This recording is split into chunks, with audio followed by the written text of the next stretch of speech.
ও অভিমানী রূপলি জলের প্রবাহ হৃদয় আমার ভেতরে রাখেতে, দুপুর গড়িয়ে সন্ধ্যা হলেও আমায় ছুঁয়ে তাকেতে, সেখানে হঠাৎ মেঘের প্রপাল করিল আধার উল্লাস।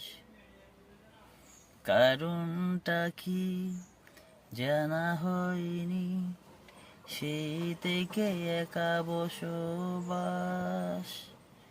ও অভিমানী, এত অভিমান, এত পিছু টান, তবু ও তোমার আশায়। এত অভিমান, এত পিছু টান, তবু ডাকছি আশায়। আমি আবারও তোমার ওই আঙ্গুলে আমার আঙ্গুল রাখবো।